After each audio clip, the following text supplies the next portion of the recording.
Well, hello from Perth in Western Australia, where Dan Sheehan has been named captain of the Lions on his debut for the tourists on their first game on Australian soil in 2025. Andy Farrell placing the trust in the hooker who just a year ago lay prone on the ground during the first half of Ireland's defeat to South Africa in Pretoria.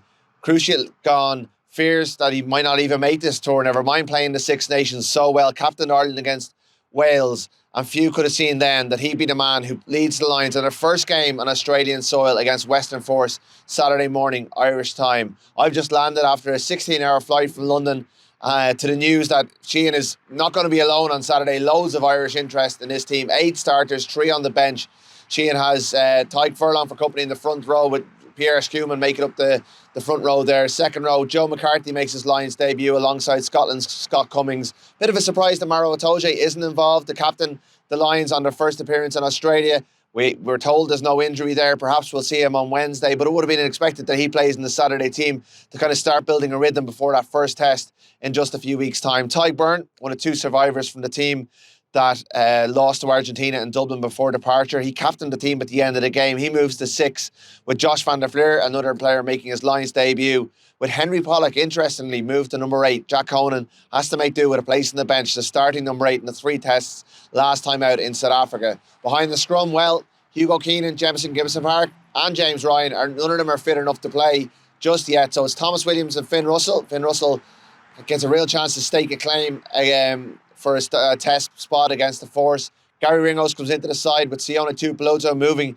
from outside to inside centre. And with the Irish wingers, James Lowe and Mac Hansen on either flank, with Elliot Daly at fullback in the absence of Blair Kinghorn, who hasn't arrived yet.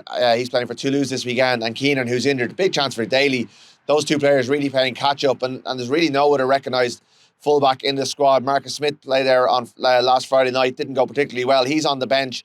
3 Irish players on the bench. Andrew Porter will make his Lions debut, overdue, having missed out on 2021 through injury, having been selected in that squad. Conan, as I mentioned, is on the bench, and Ronan Kelleher, who came off the bench last week against Argentina, also named in the number 16 shirt. It's going to be a very interesting game on Saturday. The Force have named a pretty strong team, 6 Wallabies in there, despite the war of words that's gone on this week over player release.